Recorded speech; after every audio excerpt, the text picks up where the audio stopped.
दोस्तों दिवाली बहुत जल्द आने वाली है। हर साल की तरह इस साल भी आप धमाकेदार दिवाली मनाने वाले हैं। रंग बिरंगे या फिर धमाकेदार पटाखों से शायद इस बार भी आप अपने मोहल्ले को हिलाने वाले हैं। वैसे बचपन से आप दिवाली मनाते आ रहे हैं, लेकिन क्या आप लोग जानते हैं कि इन ढेर सारे धमाकेदार पटाखों को आखिर बनाया कैसे जाता है? तो चलिए दिवाली से पहले ये भी जान लीजिए कि आखिर इन पटाखों को बनाया कैसे जाता है। अब दिवाली में आपने 1000-2000 की लड़ियां ना जलाई तो आपने दिवाली क्या मनाई, लेकिन आप लोग ये नहीं जानते होंगे कि आखिर इन लंबी लंबी लड़ियों को बनाया कैसे जाता है। तो चलिए दिवाली की शुरुआत इन लाल बमों की लड़ियों से ही करते हैं। लाल रंग की लड़ियों को बनाने के लिए लाल रंग के पेपर को कटिंग मशीन में काटा जाता है। पेपर को काटने के बाद इन्हें एक ऐसी मशीन में डाला जाता है जो इन्हें अच्छी तरीके से रोल कर देती है, लेकिन तब तक इन पेपर का आकार 1 फीट जितना लंबा होता है। इसके लिए इन्हें पटाखों के आकार में काटने की जरूरत होती है। इसके लिए अब एक दूसरी मशीन की मदद ली जाती है जो इन्हें सही आकार में काट देती है। बड़ी फैक्ट्रियों में इस काम को मशीनों से किया जाता है, लेकिन छोटी फैक्ट्रियों में आज भी इस काम को हाथों से किया जा रहा है। इसके ठीक बाद इन्हें एक ऐसी मशीन में भेज दिया जाता है जो इनके कोनों को स्मूथ बना देती है। बिल्कुल इसी तरह बड़े बमों को बनाने का काम भी होता है, लेकिन इन बड़े बमों को बनाने के लिए लाल पेपर के साथ साथ न्यूज़पेपर का इस्तेमाल भी किया जाता है, ताकि इनमें ज्यादा से ज्यादा हीट और प्रेशर प्रोड्यूस किया जा सके। इसी वजह से बड़े बमों की आवाज इन छोटे बमों की आवाज से कई गुना ज्यादा होती है। कटिंग के बाद इन्हें गोल मेटल शीट में बांध दिया जाता है, फिर इन्हें पलट कर दूसरी साइड में मिट्टी लगा दी जाती है। इसी मिट्टी की वजह से इसमें भरा बारूद, इसमें पैदा होने वाली एनर्जी बाहर नहीं निकल पाती। मिट्टी सूख जाने के बाद इसके दूसरे सिरे में टिश्यू पेपर लगाया जाता है, फिर इसके ऊपर होल किए जाते हैं। अब बारी आती है इनके फ्यूज बनाने की, यानी कि बत्तियां बनाने की।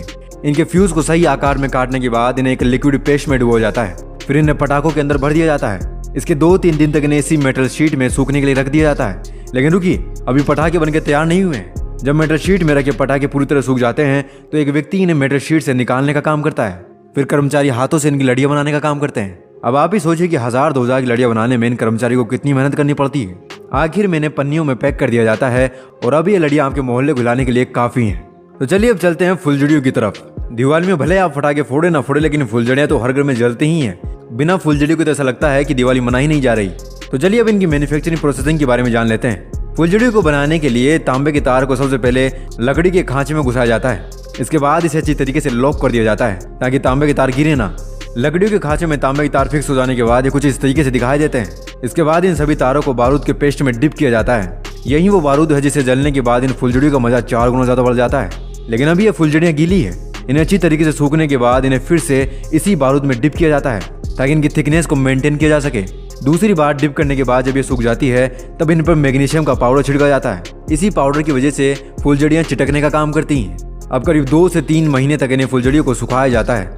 पूरी तरह सूख जाने के बाद इनकी गिनती करके बॉक्स में पैक कर दिया जाता है और अब आपकी फुलझड़ियां दिवाली में आपके घर को रोशन करने के लिए बिल्कुल तैयार हैं। तो अब जानते हैं कि सूतली बम कैसे बनता है। अब दिवाली और पटाखे ना फोड़े तो दिवाली फीकी सी लगती है, लेकिन दिवाली में जिस बम को सबसे ज्यादा फोड़ा जाता है वो है सूतली बम। ये नारियल की रस्सी से बना एक छोटा सा पटाखा होता है, लेकिन इसका धमाका जबरदस्त होता है। तो आपको दिखाते हैं कि इसे किस तरीके से बनाया जाता है।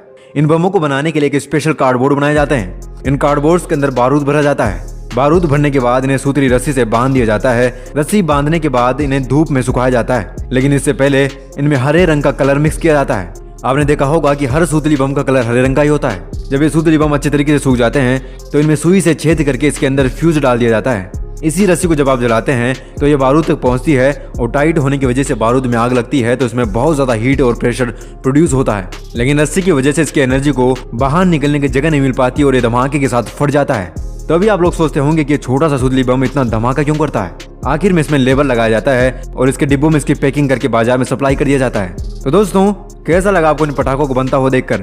अगर आपको वीडियो पसंद आई हो तो वीडियो को लाइक शेयर और सब्सक्राइब करना बिल्कुल ना भूलें। और इस वीडियो के अंदर बने रहने के लिए आप सबका दिल से धन्यवाद। मिलते हैं कल ऐसी रोमांच दिलचस्प वीडियो के साथ, तब तक के लिए ओम शांति।